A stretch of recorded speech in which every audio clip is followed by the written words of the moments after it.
السلام عليكم، ازيكم يا بنات؟ ان شاء الله تكونوا بخير، واذكروا الله وصلوا على سيدنا محمد وعلى اله وصحبه وسلم. واهلا بيكم في فيديو جديد. اتمنى تنوروني طبعا بالاشتراك في القناة، وكمان لو الفيديو عجبكم اتمنى تدوسوا لايك للفيديو علشان اكبر عدد يشوفه باذن الله ويستفاد منه.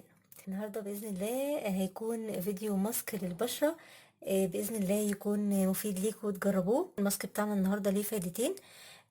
اول حاجة نقدر نستعمله لو اتعرضنا للشمس لفترة طويلة، سواء بقى اتعرضتي للشمس لو نازلة الصبح والحرارة عالية قوي، او لو انت مثلا في مصيف ومش معاكي صن بلوكس، وحصل ان بشرتك التهبت وحصل مثلا زي حروق او احمرار في الجلد. بإذن الله الوصفة بتاعت النهاردة هتنفع جدا. وبرضه هو كماسك عادي هو حلو جدا جدا للبشرة. هندخل على طول في المكونات. معايا هنا معلقة من النشا، معلقة صغيرة من النشا بس تكون مليانة شوية، وهحط عليها كمان معلقة، هصفي بس المية، هحط عليها كمان معلقة من الزبادي،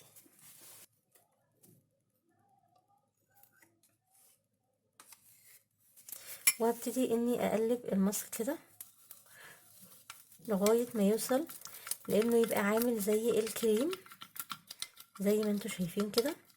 طبعا الزبادي حلو جدا جدا للبشرة، مفيد جدا. طول عمرنا حتى اهالينا يقولوا لنا ماسك الزبادي والخيار، ماسك الزبادي والعسل. الزبادي كانت داخلة في كل حاجة لانها فعلا بترطب البشرة وبتطريها وبتشيل التجاعيد وبتخلي ما يبقاش المسام بتاعة البشرة واسعة.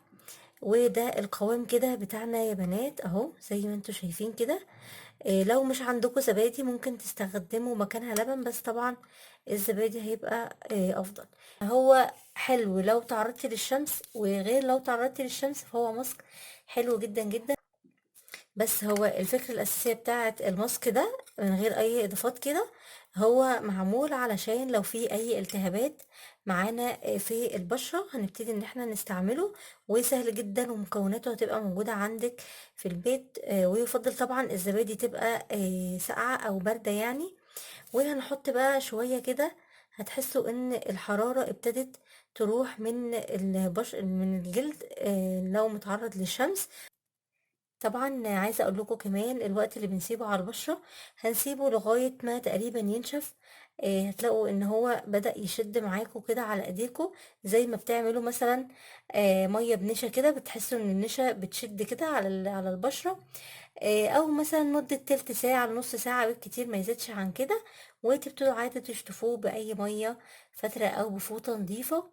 وبكده نكون هدينا بشرتنا من الحرارة. كمان ده مناسب جدا لو انتي واقفة في المطبخ وبشرتك مجهدة وحسيتي بلون البشرة بدأ يغير او في احمرار في البشرة.